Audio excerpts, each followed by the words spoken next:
하나님의 말씀은 오늘은 요한복음 15장 1절에서 5절까지의 말씀 보도록 하겠습니다. 요한복음 15장 1절에서 5절까지 말씀 보도록 하겠습니다. 5절 말씀이고요. 우리 한 목소리로 합독하도록 할까요? 요한복음 15장 1절에서 5절까지의 말씀입니다. 같이 합독하겠습니다. 시작. 나는 참 포도나무요 내 아버지는 농부라. 물은 내게 붙어 있어 열매를 맺지 아니하는 가지는 아버지께서 그것을 제거해 보시고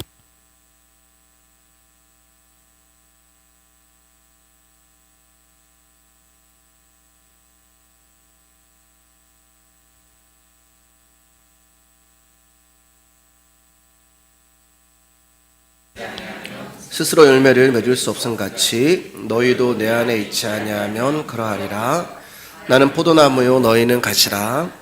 그가 내 안에 내가 그 안에 거하면 사람이 열매를 많이 맺나니 나를 떠나서는 너희가 아무것도 할 수 없음이라. 아멘. 오늘 말씀의 제목을 읽어보겠습니다. 시작. 우리가 반드시 내어 놓아야 하는 열매. 인사하겠습니다. 귀하십니다. 귀하십니다. 감사합니다. 지난주에 예수님의 제자로 시작을 했으나 예수님을 팔아넘김으로 예수님께 버림을 받은 가룟 유다에 관한 이야기를 나누면서 우리의 구원이 중간에 취소가 될 수 있는가에 대한 말씀을 시작으로 하나님의 섭리와 예정에 관한 말씀을 자세하게 우리가 좀 오랜 시간 말씀을 나눴습니다. 오늘은 지난주에 시간 관계상 다루지 못했던 그러면 구원받은 자가 내어놓아야 하는 열매는 무엇인가에 대한 말씀을 나누고 다음 주에 다시 우리가 누가복음으로 돌아가도록 하겠습니다. 1절을 보면 예수님이 자신을 포도나무라고 말씀하시는데 그냥 포도나무라고 이야기하지 아니하시고 참 포도나무 이렇게 얘기하고 하나님을 아버지를 농부다라고 말씀을 하세요. 그런데 포도나무 앞에 참이라고 하는 단어를 이렇게 하나님이 쓰시잖아요. 이 참이라는 단어는 알레테이아라는 단어인데 진실, 진리 이런 의미가 있습니다. 그리고 실체와 본질이라는 예배가 뜻이 있어요. 그리고 참이라는 단어는 그림자나 상징 그리고 예표와 반대되는 의미입니다. 성경에 참이라는 단어가 종종 나오거든요. 나는 참 빛이요, 나는 참 포도나무요, 나는 참 떡이요, 이런 의미가 있습니다. 그러니까 참이라는 단어는 예수님 자신을 가리키는 말씀이 되는 거예요. 근데 오늘 본문에 예수님이 내가 참 포도나무야 이렇게 말씀하셨단 말이에요. 그러면 이 말의 뜻은 이 세상에 많은 포도나무가 있지만 진짜 포도나무, 참 포도나무는 예수님밖에 없다라는 그런 뜻이 되는 것입니다. 즉 예수님만이 진짜 포도나무고 다른 포도나무들은 전부 가짜다라는 그런 뜻이 나는 참 포도나무 안에 담겨있는 진의가 되는 거예요. 또 성경은 포도나무를 이스라엘 백성들로 비유하시는데요. 그래서 포도나무에 관한 구절 역시 성경에 많이 있지만 한 구절만 오늘 볼게요. 시편 80편 8절에서 11절입니다. 시작. 주께서 한 포도나무를 애굽에서 가져다가 민족들을 쫓아내시고 그것을 심으셨나이다. 주께서 그 앞서 가꾸셨으므로 그 뿌리가 깊이 박혀서 땅에 가득하며 그 그늘이 산들을 가리고 그 가지는 하나님의 백향목 같으며 그 가지가 바닥까지 뻗고 넝쿨이 강까지 미쳤거늘. 여기 보시면 8절 보면은 하나님이 한 포도나무를 애굽에서 가져다가 민족들을 쫓아내시고 거기 심으셨다고 말씀하시잖아요. 그러니까 출애굽한 가나안 백성, 이스라엘 백성들을 말합니다. 그 이스라엘 백성들을 포도나무로 비유하면서 가나안 땅에 있는 가나안 족속들을 몰아내시고 거기에다가 하나님이 이스라엘이라고 하는 포도나무를 심으셨다 이렇게 말씀하고 계시는 거예요. 근데 그 포도나무를 주님이 친히 자신의 손으로 돌보시고 그래서 가꿈으로 말미암아 백향목같이 거대한 나무가 되게 하셨다 이렇게 말씀하세요. 근데 문제는 뭐냐? 이처럼 포도나무가 하나님의 가꾸심과 하나님의 언약 백성으로 이스라엘 백성으로 가나안 땅에 심겨졌는데 문제는 유대인들이 자신들이 하나님의 백성이라고 스스로 이야기하면서 자기들을 찾아오신 진짜 하나님의 아들을 알아보지도 못하고 믿지도 않고 오히려 십자가에 죽이려 하고 있는 거예요. 그래서 그러한 그들을 향해서 성경이 이렇게 말씀하세요. 예레미야 2장 21절입니다. 시작. 내가 너를 순전한 참 종자 곧 귀한 포도나무로 심었거늘 내게 대하여 이방 포도나무에 악한 가지가 됨은 어찌 됨이냐. 내가 이스라엘 백성 너희들을 애굽에서부터 보호하여서 내가 가나안이라고 하는 그 땅에 귀한 포도나무로 백향목과 같은 포도나무로 너희를 심었는데 너희들이 나를 믿지 아니하는구나. 그러면서 너희들이 이방 포도나무에 악한 가지가 되었다 이렇게 말씀을 하세요. 여기 보면 내가 너희를 심었다 이렇게 말씀하시잖아요. 그러니까 농부이신 하나님이 귀한 포도나무로 우리를 심으셨는데 우리는 정작 하나님을 위한 나무가 아니라 이방인의 악한 나무가 되었다. 악한 포도나무가 되었다. 이렇게 말씀하세요. 그럼 여기에 말하는 악한 포도나무라는 뜻은 무엇인가? 어떤 행동을 말하는 게 아닙니다. 어떤 살인을 하거나 도둑질하거나 나쁜 일을 하며 살아가는 존재를 말하는 게 아니에요. 성경은 도덕과 윤리에 관심을 두는 책이 아니란 말입니다. 그러면 성경은 지금 무엇을 보고 악하다라고 하는 그런 표현을 하시는 건가? 그것은 하나님과의 관계를 말씀하시는 거예요. 즉 하나님께서 우리를 귀한 포도나무로 심으셨는데 하나님이 원하시는 포도의 열매를 맺는 것이 아니라 이방 포도나무의 열매를 맺었다는 거예요. 즉 하나님의 영광을 위하여 하나님 말씀에 순종하고 하나님만 의존하고 신뢰하며 살아야 하는 당신의 포도나무들이 하나님을 떠나서 자신의 야망과 자신의 뜻, 자신의 힘을 의지하고 스스로 구원에 이르려고 하는 그 모든 행위를 성경은 악하다라고 말씀하고 계시는 거예요. 이게 바로 하나님을 떠난 우리의 모습, 죄악의 상태를 말하는 것입니다. 다시 말해 너희들은 스스로 생각하기를 참 괜찮은 포도나무라고 생각을 하는데 너희들은 거짓 포도나무야. 너희들은 악한 포도나무야. 그렇게 말씀하시는 거예요. 그러니까 저와 여러분들의 정체성은 악한 포도나무고 거짓 포도나무이기 때문에 구원받을 수 있는 어떤 존재들이 아니란 말입니다.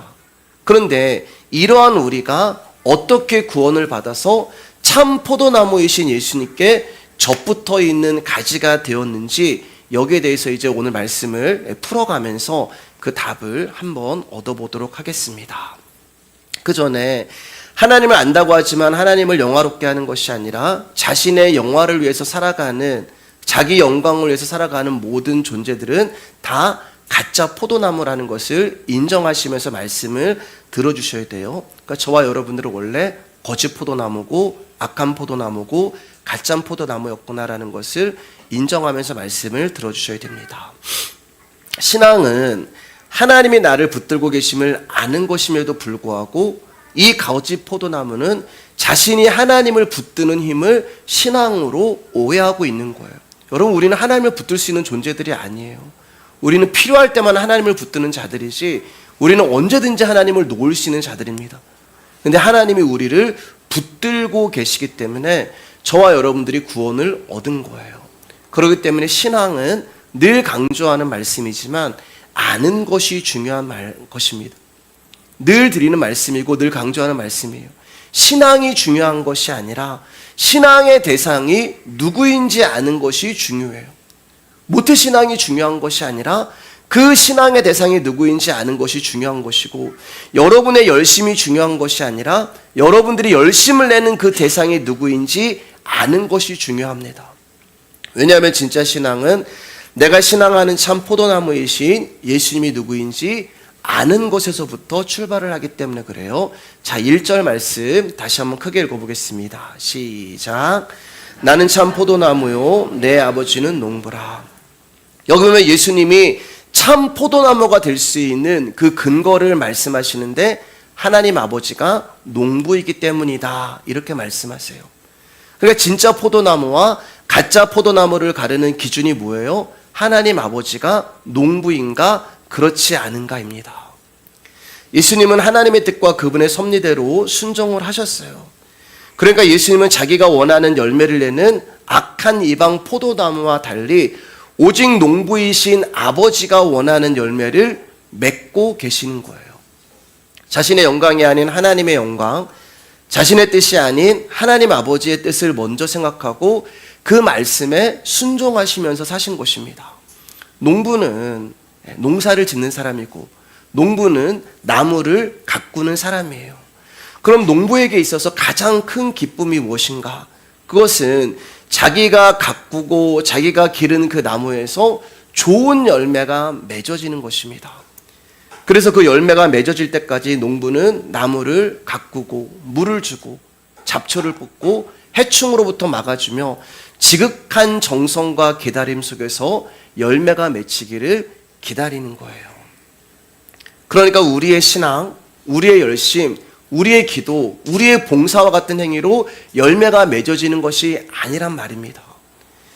우리 가운데 맺어지는 열매는 오직 농부이신 하나님의 지극한 정성과 사랑 그리고 열매로 맺어지는 거예요.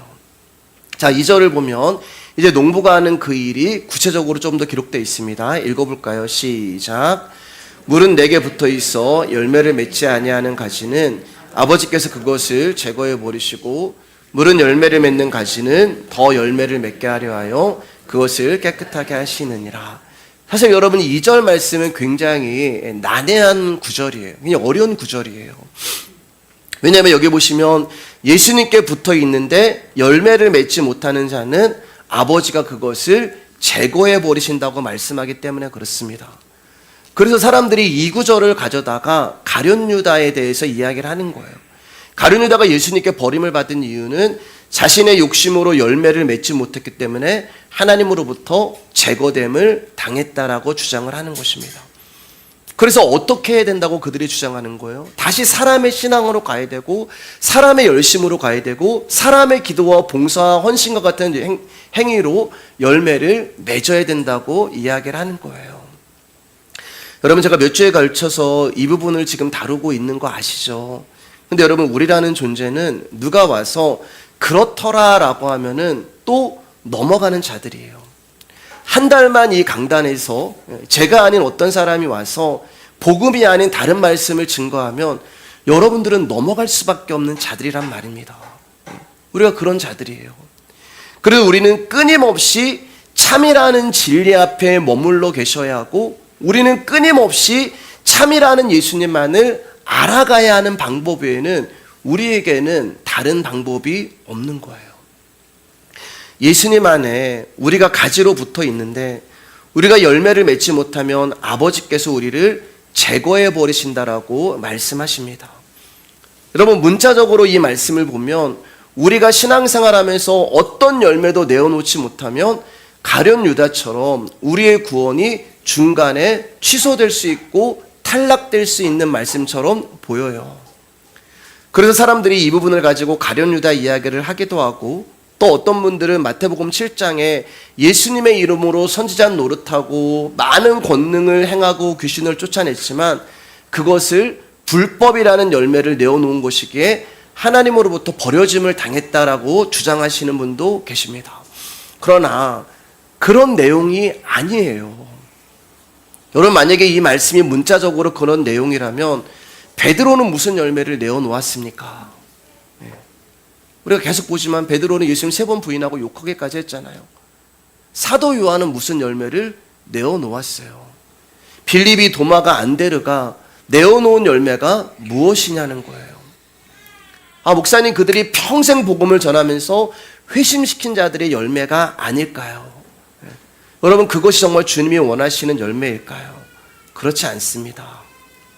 우리가 매주 말씀을 듣고 있지만 다른 11명의 제자들 역시 예수님을 팔아넘기지 않았을 뿐이지 가룟 유다와 다를 것이 하나도 없는 자들이에요. 다 주님을 배신하고 도망갔습니다. 그리고 그들 중 한 사람도 십자가에 죽으신 예수님을 찾아온 제자가 없었어요. 오히려 부활하신 주님이 그들을 찾아가심으로 그들에게 구원이라는 선물을 주셨습니다. 부활하신 주님이 그들에게 찾아가심으로 그들이 다시 예수님께로 돌아오게 된 것이고 그 부활하신 주님이 그들을 찾아가심으로 말미암아 그들이 주님의 복음을 전하는 자로 평생을 살게 된 거예요. 다시 말해 그들이 한 것이 하나도 없다는 것입니다. 주님이 찾아가셨고 주님이 회복시키셨고 믿음도 주님이 주신 것이고 말씀도 주님이 주신 것이고 능력도 주님이 주신 것입니다. 그러니까 이 11 제자들이 자신들의 어떠함으로 복음을 전하고 사람들을 회심시킨 것이 아니란 말이에요. 다 주님이 하신 것입니다.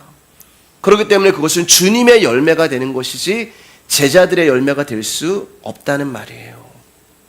그럼 물은 내게 붙어 있어 열매를 맺지 아니하는 가지는 아버지께서 그것을 제거해 버리시고, 이 말씀을 도대체 어떻게 받아들여야 하는 것일까?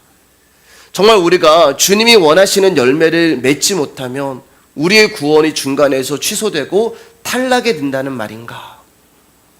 여러분, 우리 중에 누가 스스로 열매를 맺을 수 있는 자들이 누가 있어요? 아무도 없습니다. 우리는 아무도 하나님이 원하시는 열매를 맺을 수 있는 자들이 아니에요. 그 이유는 우리의 출발이, 우리의 정체성이, 우리의 존재가 이방 포도나무의 악한 가지란 말입니다. 우리 서두에 말씀 봤잖아요.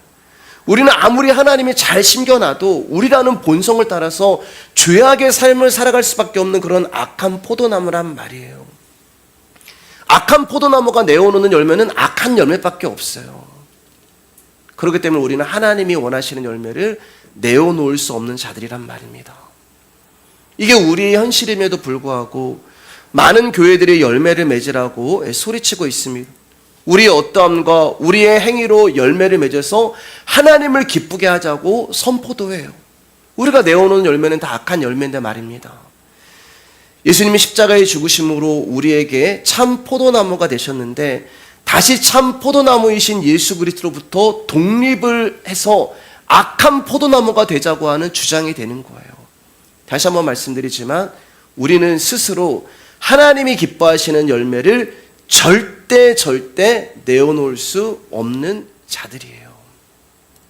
자, 예수님이 우리를 향하여서 너희는 가지다라고 말씀하셨어요. 잘 들어주셔야 돼요. 말씀이요.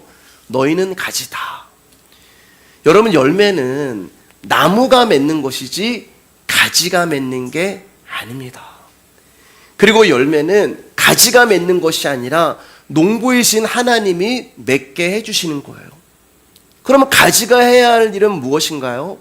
나무이신 예수님께 딱 달라붙어 있는 것이 가지가 할 수 있는 전부란 말이에요. 그래서 여기 보면은 물은 내게 붙어 있어, 이렇게 말씀하시는 거예요. 붙어 있어야 되는 거예요.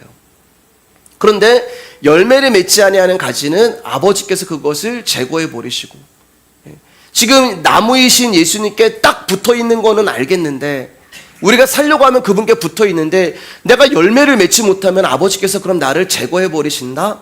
그런 뜻이 아니에요. 여기에 이제 제거해 버리신다라고 하는 단어는 헬라어로 아이로라는 단어가 쓰였습니다. 두 가지 뜻이 있어요. 하나는 제거한다, 없이 한다, 지고 간다, 이런 뜻도 있지만 또 다른 뜻은 올리다, 높이다, 운반하다, 죄를 속하다, 없이 하다라고 하는 그런 뜻도 가지고 있습니다. 그렇기 때문에 이 아이로라고 하는 제거해 버리시고라고 하는 이 단어가 어떤 단어가 쓰였냐면은 올리다라고 하는 단어가 여기에 쓰인 거예요. 그러니까 우리가 문자적으로 보이면은 하나님이 우리가 열매를 맺지 못하면 제거해 버리시는구나, 이렇게 받아들일 수 있지만 원어를 보면은 열매를 맺지 아니하는 우리를 하나님이 어떻게 하신다고요? 들어 올린다, 이런 표현이 되는 것입니다. 그리고 여기 들어 올린다라고 하는 이 아이로가라는 단어가 어디에 쓰였냐면은 예수 그리스도가 십자가에 매달려서 들어 올려질 때 거기에 동일한 단어가 쓰였습니다. 자, 그러면 이제 이 말씀을, 이 단어를 가지고 제가 설명을 한번 드려볼게요. 중동에서는 2번 가지치기를 합니다. 먼저 개화기인 봄에는 순끝을 잘라서 열매가 너무 빨리 자라지 못하게 하거나 일부 꽃이나 포도송이를 제거해 남은 부분으로 더 많은 열매를 맺히도록 해요. 그리고 두 번째 가지치기는 포도 열매를 맺은 후에 열매 맺지 못한 가지들이 있단 말이에요. 첫 번째로 열매를 다 땄는데 거기에 보니까 열매를 맺지 못하는 그런 가지들이 있어요. 그럼 그 가지들은 제거해 버리는 게 아니라 농부가 햇빛을 더 잘 볼 수 있도록 들어 올리는 거예요. 더 높이 올리는 거예요. 그럼 햇빛을 더 잘 받게 되고 양분도 더 전달이 되기 때문에 그 가지들이 열매를 맺혀지게 되는 것입니다. 이해가 되시나요? 그러니까 열매 맺지 못한 가지를 농부가 보면서 야, 너 열매 못 맺었네? 너 포도 열매가 없네? 너는 탈락이야. 이렇게 하시는 것이 아니라 잘라버리거나 제거해버리는 것이 아니라 그 열매 맺지 못한 가지를 더 높이 들어 올려서 햇빛과 양분을 더 받게 함으로 말미암아 열매를 맺을 수 있도록 농부가 더 세심하게 신경을 써주고 돌봐준다라고 하는 뜻이 바로 2절의 말씀이 되는 것입니다. 그리고 열매를 맺은 가지는 더 많은 열매를 맺을 수 있도록 가지를 깨끗하게 하신다는 거예요. 그래서 예수님이 내게 붙어 있어 이렇게 말씀을 하시는 거예요. 즉 저와 여러분들이 살 수 있는 유일한 길은 나무 되시는 예수님께 딱 붙어 있는 거예요. 여러분, 우리가 그분께만 붙어 있으면 절대 그분이 우리를 잘라버리시는 분이 아닙니다. 떨어질 수 있는 분이 아니에요. 왜냐하면 그분은 우리를 놓지 않으신 분이기 때문에 그렇습니다. 농부이신 하나님을 우리를 절대 포기하거나 놓지 않으세요. 이 말은 저와 여러분의 구원은 절대 중간에 취소되거나 점수 미달로 탈락되지 않는단 말이에요. 우리는 열매를 못 맺는 자들이에요. 다시 말해서 우리의 자격이나 됨됨이, 우리의 소유, 우리의 어떠함으로 우리는 열매를 내어놓을 수 없는 이방인의 악한 포도인데 하나님이 당신의 언약으로 당신의 약속으로 그런 우리를 버리지 아니하시고 더 높이 들어 올려서 그 언약을 이름으로 우리 가운데 열매를 맺게 하신다는 거예요. 그러니까 우리가 열심 내는 게 아니란 말입니다. 그 농부의 열심으로 저와 여러분들이 구원을 얻게 되는 거예요. 만약에 너 여기까지 이 점수 80점 못 넘으면 너는 탈락이야. 여러분, 이런 하나님이시라면은 믿음이라는 선물로 구원을 얻는 것이 아니라 우리의 행위로 구원을 얻는 하나님이 되는 거죠. 가지는 열매를 맺을 수도 없는 자들입니다. 저와 여러분들은요. 가지는 열매를 내어놓을 수도 없고 연약하고 무력한 존재예요. 아무것도 할 수 없는 자들이 저와 여러분이란 말이에요. 오직 농부의 손에 달려있는 거지 가지의 어떠함에 달려있는 것이 아니에요. 그래서 우리는 하나님 앞에 항상 나올 때마다 내가 누구인가를 깨닫고 그분의 십자가를 알아가면 되는 것입니다. 가지의 삶에서 열매는 열매를 맺으신 주체는 농부이신 하나님밖에 없는 거예요. 다시 2절 후반절 보면은 물은 열매를 맺는 가지는 더 열매를 맺게 하려 하여 그것을 깨끗하게 하시느니라 이렇게 말씀하세요. 가지를 깨끗하게 한다는 것은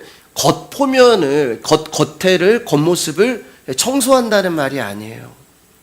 여러분, 성경에서 깨끗하게 한다라는 말은 다 아시겠지만 비워짐을 말하는 것입니다. 어딘가가 비워지는 거예요. 그 어딘가가 어디예요? 우리의 심령을 말하는 것입니다. 우리 혈관이 더러운 지방이나 찌꺼기로 꽉 막혀 있으면 몸이 아픈 것처럼 가지 역시 그 심령이 더러운 것으로 막혀 있으면 수분과 양분이 통과할 수가 없는 거예요. 우리의 심령, 우리의 생각, 우리의 뜻, 우리의 욕망, 우리의 관점, 우리의 계획으로 나라는 존재가 꽉 차 있으면 여러분, 하나님의 말씀이 우리 안으로 들어오실 수가 없는 거예요. 그래서 열매를 맺을 수 없는 것입니다. 그래서 그러한 자들은 내어놓는 열매는 전부 다 나예요, 나. 그래서 하나님이 어떻게 하신 거예요? 직접 우리 안으로 들어오신 거예요. 얼마나 우리가 나라는 존재로 가득 차 있고 하나님의 말씀에 순종하지 아니하면은 그 농부이신 하나님이 이제는 직접 우리 안으로 들어오셔서 우리 속에서 당신이 아닌 나라는 존재로 가득 차 있는 내 심령을 부수고 털어버리는 그 일을 하고 계시는 거예요. 그래야만 나무의 뿌리로부터 시작된 생명이 가지까지 전달이 되기 때문에 그렇습니다. 그래서 하나님이 우리의 인생에서 내가 만들어 놓고 이루어 놓은 업적이라는 것을 계속 털어버리시는 그 일을 하는 거예요. 비워버리시는 거예요. 그래서 결국에는 주님의 은혜밖에 없습니다. 내가 한 것이 아무것도 없습니다라고 하는 이 고백이 진심으로 내 안에서 나올 수 있도록 하나님, 내가 내어놓는 고백은 예수님밖에 없습니다. 그래서 하나님 나라 가면은 하나님이 우리를 보시고 하나님, 내가 주의 이름으로 이거 했습니다, 저거 했습니다, 그거 원하는 게 아니고 하나님 뭐라고 말씀하신다고 했어요? 내 아들 예수의 생명 어딨니? 내가 너에게 준 내 아들 예수의 생명 어딨니? 그 생명을 우리 가운데 주시기 위해서, 마지막에 우리가 그 생명을 하나님 앞에 내어놓게 하시기 위해서 농부신 하나님이 직접 우리 안에 들어오셔서 내 인생 가운데 하나님께서 계속 털어버리시고 비워버리시는 그 일을 하는 거예요. 그래서 3절에서 이렇게 말씀하신 겁니다. 3절 읽어볼까요? 시작. 너희는 내가 일러준 말로 이미 깨끗해졌으니. 저와 여러분들은 이미 깨끗해졌다. 과거형이라는 말입니다. 과거형으로 쓰여 있어요. 깨끗해졌대요. 근데 여기 보시면은 무엇으로 우리를 깨끗하게 하셨냐? 말이란 말입니다. 말이 뭐예요? 말씀이요. 말씀이 누구세요? 예수님이요. 그러니까 예수 그리스도라고 하는 말씀으로 저와 여러분들이 이미 깨끗해졌다고 하시는 거예요. 그 말은 지금 무슨 일이 우리 안에서 이미 일어났다는 얘기가 되는 거예요. 예수 그리스도가 우리 안에 이미 들어오셔서 너는 깨끗해졌어. 그렇게 말씀하시는 거예요.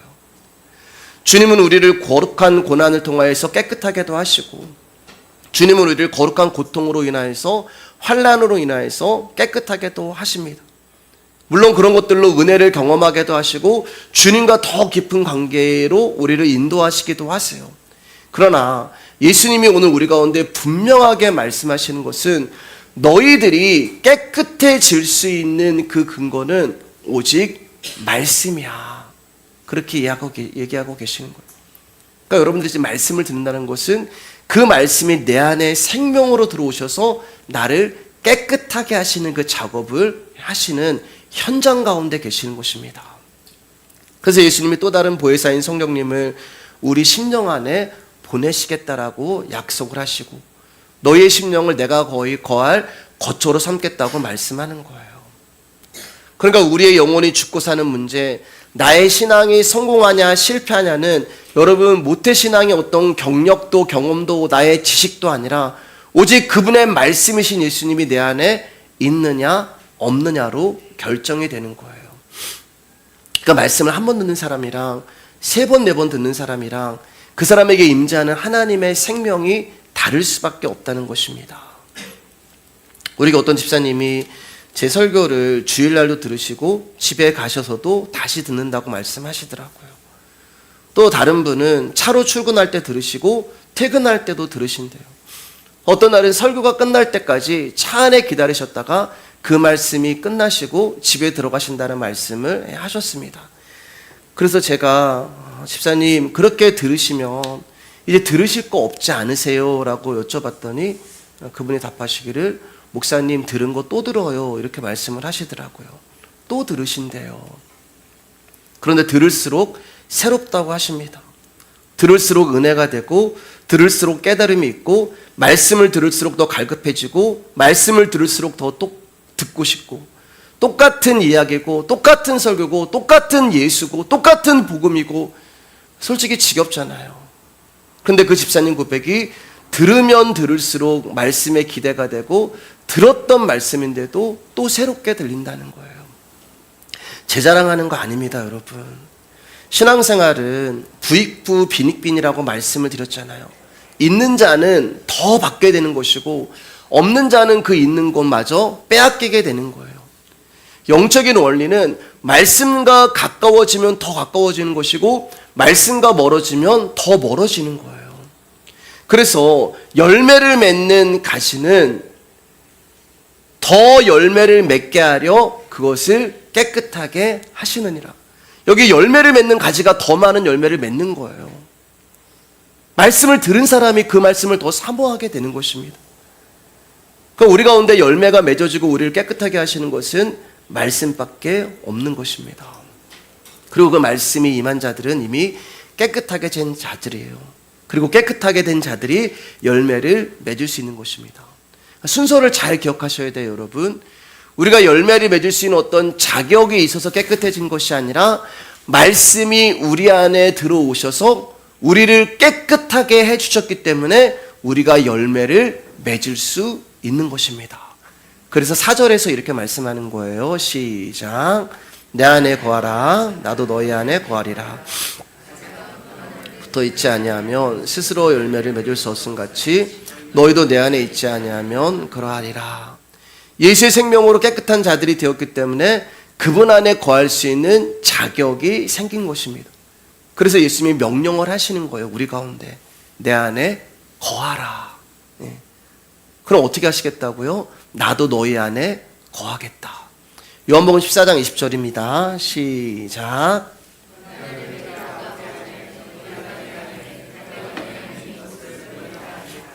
아들이 아버지 안에 거하고 아버지가 아들 안에 거하는 그 일체의 놀라운 비밀이 우리 안에서도 일어나고 있는 거예요.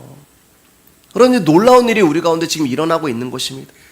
말씀이 우리 안에 찾아오셔서 우리를 깨끗하게 하시고 우리 안에 거하심으로 우리가 예수님 안에, 예수님이 우리 안에 거하시는 놀라운 일이 일어나는 거예요. 가지가 포도나무에 붙어있지 아니하면 스스로 열매를 맺을 수 없음 같이 너희도 내 안에 있지 아니하면 그러하리라.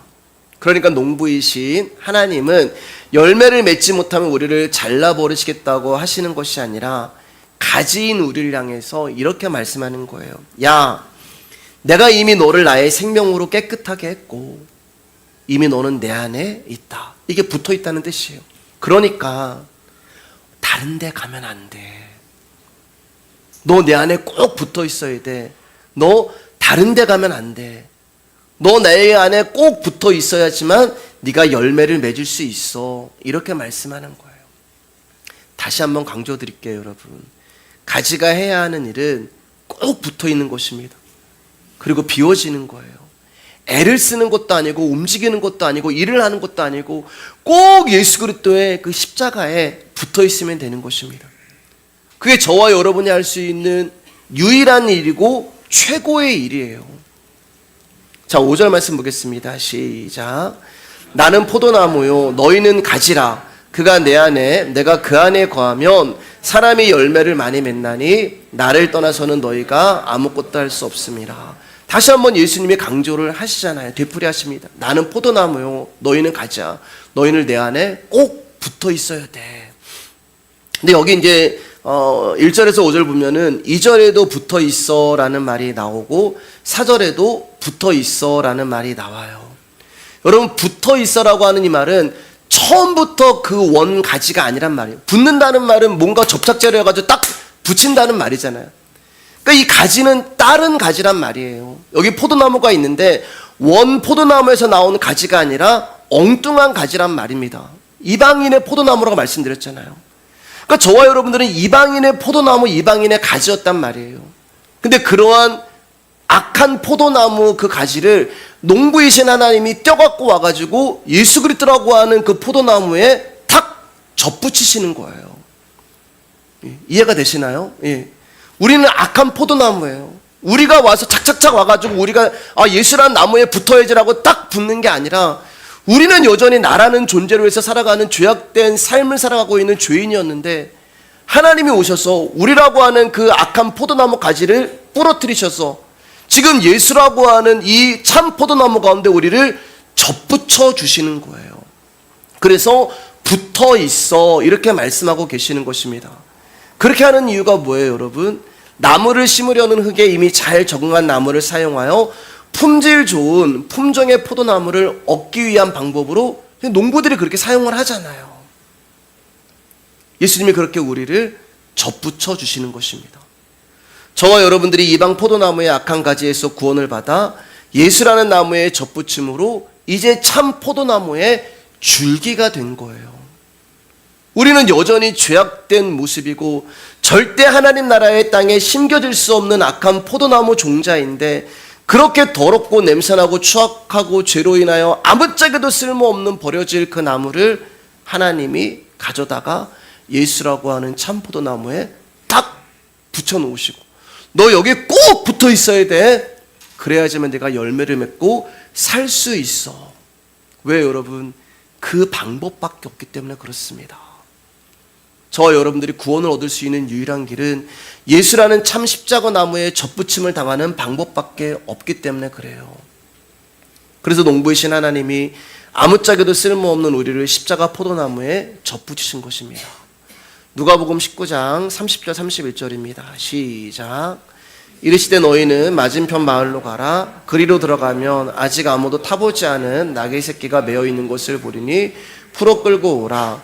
만일 누가 너희에게 어찌하여 푸느냐 묻거든 말하기를 주가 쓰시겠다라 하시매. 지금 예수님이 우리를 풀어놓으시기 전까지 여러분 우리는 어딘가에 매여 있는 낙이었단 말이에요. 낙이는 여러분 나무에 매어 놓잖아요. 그 악한 포도나무에 매여 있는 그 나귀가 우리였단 말입니다. 근데 예수님이 오셔서 우리를 풀어놓으시는 거예요.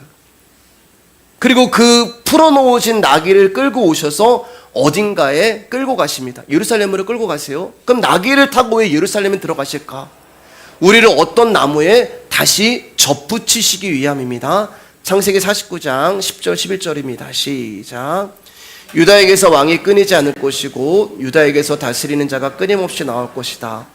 유다는 참된 왕이 올 때까지 다스릴 것이다. 온 나라는 그에게 복종할 것이다.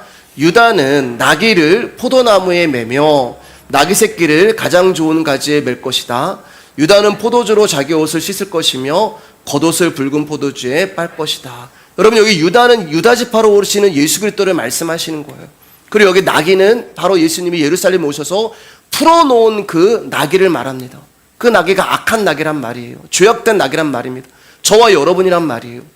근데 예수님이 오셔서 그 나귀를 풀어가지고 예루살렘으로 들어가시는데 어디에다 그 나귀를 매냐면은 십자가라고 하는 예수 그리스도의 포도나무에 매는 거예요. 우리를 십자가에다 매는 거예요. 죄악의 나무에서 우리를 풀으셔서 십자가 나무에다 우리를 매고 있는 것입니다. 근데 그 십자가 나무를 포도나무라고 말씀하고 계시는 거예요.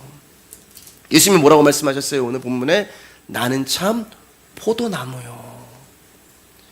이방 포도인 악한 가지인 나귀 새끼를 예수라는 포도나무에 접붙임 묶어버리시는 것입니다. 왜냐하면 우리 가운데 진정한 자유, 구원이라는 열매를 맺기 위하신 거예요. 주시기 위한 거예요. 그래서 예수님이 이 포도라고 하는 열매를 맺기 위하여서 십자가에 올라가시고 그 십자가에서 보혈을 흘림으로 말미암아 이 나무 십자가가 온통 시뻘건 예수 그리스도의 포도나무로 물들게 되는 거예요. 당신의 보혈로 포도나무라고 하는 십자가 형틀에 올라가서 쥐어짜 죽으심으로 말미암아 포도주가 뚝뚝뚝 떨어지는데 어디에 떨어져요? 나귀 새끼 가운데 떨어지는 거예요. 지금 나귀에 매여 있잖아요. 그리고 그 포도나무의 열매인 포도주로 빨아진 그리스도라는 옷이 나귀 새끼라고 하는 저와 여러분 가운데 입혀지는 것입니다. 그리고 그 순간 여러분 그리스도의 옷이 입혀진다는 말은 내 옷을 입고 있으면 안 돼요. 우리가 그리스도의 예복을 입기 위해서는 그리스도의 포도주의 옷을 입기 위해서는 우리의 옷이 벗겨져야 된단 말입니다. 그래서 창세기에 이런 그림이 있어요. 이제 말씀 마칠게요. 창세기 9장 20절 21절입니다. 시작. 노아가 농사를 시작하여 포도나무를 심었더니 포도주를 마시고 취하여 그 장막 안에서 벌거벗은지라. 방주에서 나온 노아가 가장 먼저 한 것이 뭐냐면 포도나무를 심은 거예요. 그리고 그 포도나무에서 나온 포도로 포도주를 만들고 그 포도주를 마시고 취하여 옷을 벗어버렸습니다. 벌거벗었어요. 우리가 생각할 때는 거 봐라, 사람의 본성은 버리지 못해. 노아도 역시 죄인이야. 홍수 나기 전에 그렇게 술 먹고 취하고 즐기던 노아가 자 이제 좀 좋아졌다고 다시 또 술 먹고 즐기는 거 봐. 이래서 노아도 죄인이야. 그런 의미가 아니란 말이에요, 여러분. 그런 뜻이 아니라 왜 노아가 포도주를 마시고 취하고 옷까지 벗었을까? 유일하게 하나님의 말씀을 들었던 사람이고 그러나 노아는 여호와께 은혜를 입었더라. 하나님의 선택하고 부르신 유일한 존재란 말이에요. 그런 노아가 왜 포도주를 마시고 옷을 벗고 자식들에게 추태를 보이고 망신까지 당해야 했을까? 포도나무가 포도주가 되기 위해서는 먼저 포도 열매를 내어야 합니다. 그리고 그 포도가 포도주가 되기 위해서는 으깨어지고 밟히고 부서지는 죽음으로 인하여 포도주가 되는 거예요. 그렇게 죽음으로 만들어진 포도주는 우리 가운데 생명을 줍니다. 그래서 십자가를 생명나무라고 이야기를 하는 거예요. 예수 그리스도의 생명이 십자가에 있기 때문에요. 그래서 예수님도 우리 가운데 생명을 주시게 하여 십자가에서 으깨어지고 밟히고 부서지고 죽으신 것입니다. 그 포도주가 노아에게 떨어지고 있는 거예요. 나귀 새끼인 노아에게, 나귀 새끼인 여러분에게 떨어지고 있는 거예요. 우리의 구원은 그 포도주를 마시는 것에서부터 출발을 합니다. 그러니까 노아가 술을 많이 마셔서 옷을 벗은 것이 아니라 그 그리스도의 옷, 포도주로 물든 그리스도의 옷을 입기 위해서 어떻게 해야 돼요? 내 옷을 벗어야 된단 말이에요. 또 다른 보혜사인 성령이라는 세술에 취해 자기 옷을 벗어버리는 거예요. 자기가 비워지는 거예요. 자기가 벗겨져야지만 그리스도의 옷이 입혀지는 것입니다. 그런데 이런 노아를 누가 조롱하고 비웃어요? 함이 비웃고 조롱합니다. 아, 저 술에 취했다. 저 우리 아버지 저 술에 취해서 저 꼴 좀 봐라. 그러니까 여러분, 함이 지금 왜 노아를 비웃고 있어요? 술에 취한 것 때문에 비웃고 있잖아요. 그래서 그 창세기 그 9장의 그림이 그대로 사도행전 2장으로 넘어와서 성령이라고 하는 새 술에 취했을 때 함이라고 하는 사람들이 그 성령에 충만한 제자들을 보고 뭐라고 얘기해요? 새 술에, 아니 술에 취했다. 이렇게 조롱을 하는 거예요. 그러니까 여러분, 이 복음의 비밀을 모르는 자들은 우습게 들리는 거예요. 말씀이요. 이 비밀을 모르는 사람들은 복음이 우습게 들리고 같지 않게도 보이는 것입니다. 그래서 우리가 오늘 본 요한복음 15장에서도 포도나무로 시작을 하고 마지막에는 성령의 진리의 성령에 대해서 말씀이 마치는 것입니다. 우리가 읽고 있는 말씀 마치겠습니다. 시작. 내가 아버지께로부터 너희에게 보낼 보혜사 곧 아버지께로부터 나오시는 진리의 성령이 오실 때에 그가 나를 증언하실 것이요 너희도 처음부터 나와 함께 있었으므로 증언하시느니라. 그래서 요한복음 15장이 처음에 포도나무, 이 포도주를 설명하기 위해서, 예수 그리스도의 복음을 설명하기 위해서, 그 창세기 9장의 노아의 이야기를 설명하기 위해서 포도나무로 시작해서 마지막이 성령, 사도행전 가운데 성령이 임한 너희들이 술에 취했다. 그 그림으로 끝나는 것입니다. 그러니까 사랑하는 여러분, 예수님을 믿는 우리에게 맺혀야 하는 열매는 이미 말씀으로 우리를 깨끗하게 하신 예수 그리스도란 말이에요. 우리가 내어놓아야 할 열매는 예수님밖에 없다는 말입니다. 십자가에 죽으시고 우리 안으로 영으로 임하시는 새 포도주 되신 예수님, 그 예수님이 구원받은 자가 내어놓아야 할 농부이신 하나님이 우리 가운데 맺히게 하시는 그 열매가 되는 것입니다. 오늘 여기까지 하겠습니다.